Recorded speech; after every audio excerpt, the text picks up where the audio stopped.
베드로와 또 다른 제자 한 사람이 예수를 따르니 이 제자는 대제사장과 아는 사람이라. 예수와 함께 대제사장의 집들에 들어가고 베드로는 문 밖에 서 있는지라. 대제사장을 아는 그 다른 제자가 나가서 문 지키는 여자에게 말하여 베드로를 데리고 들어오니 문 지키는 여종이 베드로에게 너도 이 사람의 제자 중 하나가 아니냐? 나는 아니라. 그때가 추운 고로 종과 아랫사람들이 불을 피우고 서서 쬐니 베드로도 함께 서서 쬐더라. 대제사장이 예수에게 그의 제자들과 그의 교훈에 대하여 물으니 예수께서 대답하시되 내가 드러내놓고 세상에 말하였노라. 모든 유대인들이 모이는 회당과 성전에서 항상 가르쳤고 은밀하게는 아무것도 말하지 아니하였거늘 어찌하여 내게 묻느냐? 내가 무슨 말을 하였는지 들은 자들에게 물어보라. 그들이 내가 하던 말을 아느니라. 이 말씀을 하심에 곁에 서던 아랫사람 하나가 손으로 예수를 쳐 이르되 내가 대제사장에게 이같이 대답하느냐? 내가 말을 잘못하였으면 그 잘못한 것을 증언하라. 바른 말을 하였으면 내가 어찌하여 나를 치느냐? 안나스가 예수를 결박한 그대로 대제사장 가야바에게 보내니라. 시몬 베드로가 서서 불을 쬐더니 사람들이 묻되 너도 그 제자 중 하나가 아니냐? 베드로가 부인하여 이르되 나는 아니라. 대제사장의 종 하나는 베드로에게 귀를 잘린 사람의 친척이라 이르되 네가 그 사람과 함께 동산에 있는 것을 내가 보지 아니하였느냐? 이에 베드로가 또 부인하니 곧 갈기 울더라. 할렐루야. 네, 이른 새벽 우리 주님 전에 오신 믿음의 성도님들 환영하고 축복합니다. 자, 오늘 말씀은 이 겟세마네 동산에서 이 예수님이 결박당하시고 붙잡혔죠. 그리고 안나스에게 가서 이 신문을 받는 그러한 장면과 또한 그 뒤를 따라서 베드로가 예수님을 모른다라고 하는 부인하는 장면이 나옵니다. 그런데 이 예수님께서 안나스 앞에서는 당당했죠. 한쪽에서는 예수님께서 이 불의한 그러한 재판 앞에서도 당당하게 진리를 선포하는 장면이고 또 한 장면은 목숨을 버리겠다라고 장담까지 했던 제자가 이 예수님을 모른다라고 부인하는 아주 연약한 모습의 대조적인 장면을 오늘 요한복음에서 보여주고 있는 것이죠. 여러분, 이 모습을 통해서 우리는 우리의 연약함을 보게 됩니다. 우리 믿음의 연약함이 항상 우리는 예수님을 믿습니다 라고 고백을 하면서도 고난과 역경 앞에서는 속절없이 무너지는 우리의 연약한 믿음을 발견하게 되는 것이죠.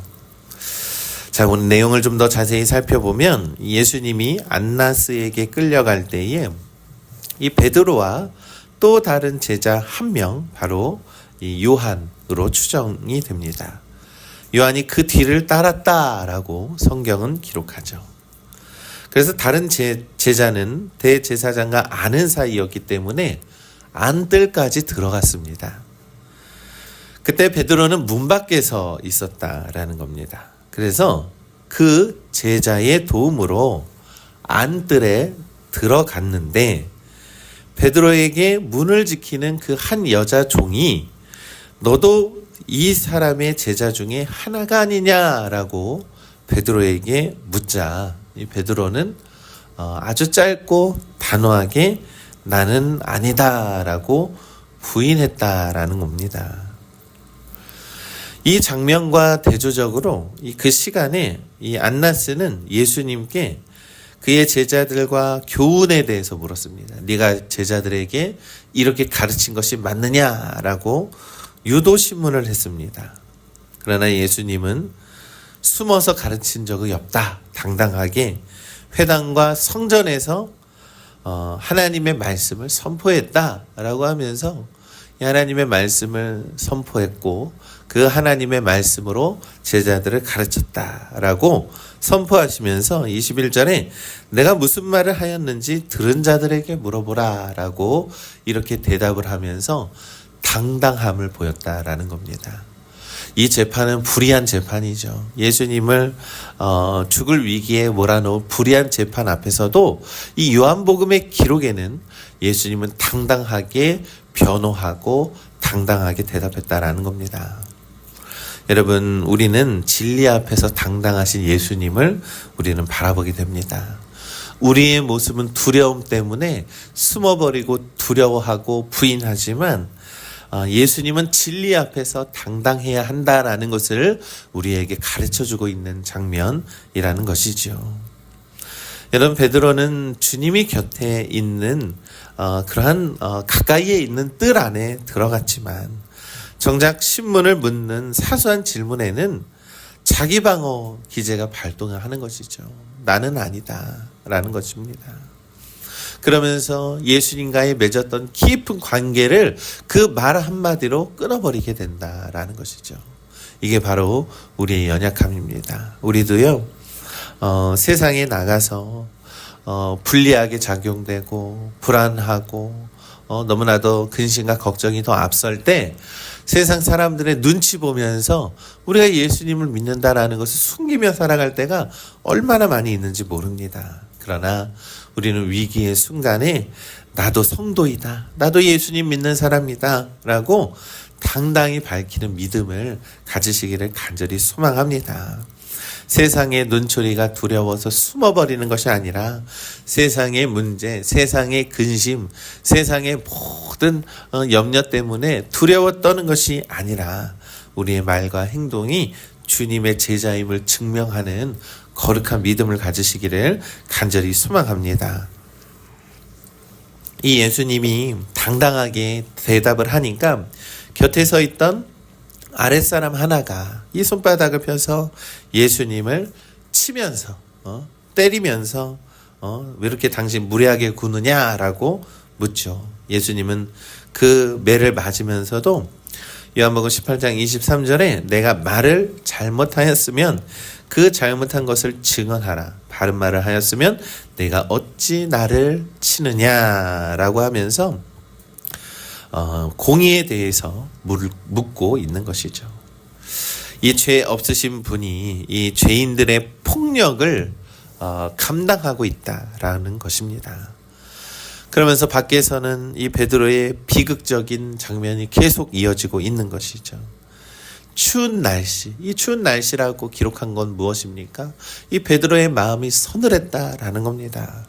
외로웠다라는 것이죠. 너무나도 그러한 고립 가운데 있다가 베드로는 사람들이 다시 한번 너 예수님의 제자가 아니냐라고 물으니 그는 또다시 25절에 나는 아니다라고 부인을 합니다.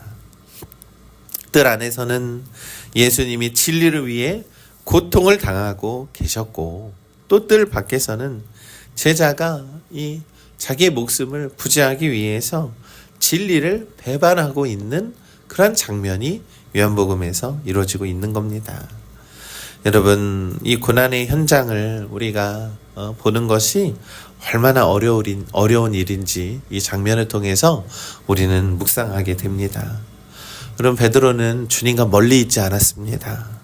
그의 마음은 예수님의 고난에 동참하기보다는 이 자신의 살 길을 모색하고 있었다라는 거예요. 자신만의 살 길을 모색하고 자신만의 살아야 한다라는 것을 그 생존 본능에 더 앞장서 있었다라는 겁니다. 이 고난받는 예수님을 바라보면서 우리는 우리의 모습도 내 안위가 먼저가 아닌가, 내 일과 내 뜻이 우선이 아닌가를 먼저 생각해 보게 됩니다. 예수님은 우리를 위해 모욕과 폭력을 견디셨죠. 우리 역시 예수님의 길을 따를 때 겪게 되는 이 불편함과 불이익이 분명히 있습니다. 그런 것을 감수하면서 우리가 감수할 수 있는 어떤 영적인 각오와 믿음이 우리에게 필요하다라는 것이죠. 이 위기는 더 결정적인 순간에 찾아옵니다. 이 베드로가 이 귀를 베었던 이 말고의 친척이 하필 그 자리에 있었다라는 거예요. 그러면서 26절에 내가 그 사람과 함께 동산에 있는 것을 내가 보았다라고 이 빼도 박도 못하는 그러한 상황이 이어진 것이죠. 단순한 질문이 아니라 아주 베드로에게는 공포에 사로잡히는 그러한 치명적인 질문이었다라는 겁니다. 그러자 세 번째로 베드로는 나는 아니다 라고 강력하게 예수님을 부인하니 요한복음 27절의 말씀에 보니 그 즉시 닭이 울었더라 라고 성경은 말씀합니다. 여러분, 닭 울음소리는 예수님의 예언이 성취되었다라는 것을 알리는 신호이죠. 예수님은 분명히 제자 베드로에게 너는 3번이나 나를 부인할 것이다 라고 예언했습니다. 그 예언이 이루어졌다라는 것은 하나님의 뜻이 이루어지고 있다라는 그러한 것이지요. 동시에 우리의 믿음을 또한 바라보게 합니다. 우리가 예수님을 사랑합니다. 예수님을 믿습니다. 라고 하는 이 믿음이 얼마나 어려운 상황 속에서 속절없이 무너지는지 우리는 베드로의 모습을 통해서 늘 발견하게 됩니다. 여러분, 그래서 믿음이라는 것은 의지가 아닙니다. 우리의 의지가 아니라 예수님을 우리가 더욱더 긍휼하고 사랑하고 오히려 더욱더 사랑하기에 힘써야 하는 것이 믿음이라는 거예요. 우리는 믿음을 지키려고 노력하지만 그것보다는 더욱더 예수님을 사랑하기 위해서 노력하는 우리 믿음의 성도들 되시기를 간절히 소망합니다. 여러분, 베드로의 3번에 걸친 부인은 인간의 결단이 환경이나 압박 앞에서 얼마나 속절없이 무너질 수 있는지 보여주는 상징적인 장면입니다. 닭 울음소리는 이 정제의 소리처럼 들리지만 사실은 베드로를 다시금 예수님 앞으로 돌아오게 하는 예수님의 어쩌면 따뜻한 배려라는 것이죠. 닭 울음소리가 들리자 베드로는 예수님이 하신 말씀이 기억나서 엉엉엉엉 울었다라는 거예요. 그래서 그날 통곡의 벽이라고도 하지 않습니까? 그는 벽을 붙들고 많은 눈물을 흘렸다라는 것이죠. 오늘날 우리가 넘어질 때에도 우리를 정죄하기보다 예수님은 다시 일어서기를 원하십니다. 그래서 우리는 항상 예수님을 믿을 때에 나의 강함을 믿지 마시고 나의 연약함을 아시는 주님을 매달리고 주님을 믿고 의지하시기를 간절히 소망합니다. 우리 믿음의 성도 여러분, 오늘 본문은 베드로의 실패로 끝나는 것 같습니다. 그러나 그 배경에는 끝까지 진리를 증언하면서 십자가로 향해 나아가시는 예수님이 계시다라고 하는 사실을 우리가 결코 잊어서는 안 됩니다. 베드로는 비록 부인하고 통곡으로 그 새벽을 지새웠지만 예수님은 여전히 당당하게 진리를 선포하시면서 십자가로 더욱더 가까이 가고 계시다라고 하는 사실을 우리가 잊지 마시고 우리도 우리에게 맡겨진 십자가, 우리도 우리에게 주어진 그 십자가를 묵묵히 들고 당당하게 한 걸음씩 나아가는 우리 거룩한 믿음의 성도들 되시기를 간절히 소망합니다. 오늘도 더욱더 예수님을 사랑하면서 어떤 상황에서도 나는 예수님의 사람입니다 라고 믿음으로 고백하는 우리 당당한 우리 믿음의 성도님들 되시기를 주님의 이름으로 간절히 축원합니다. 아멘.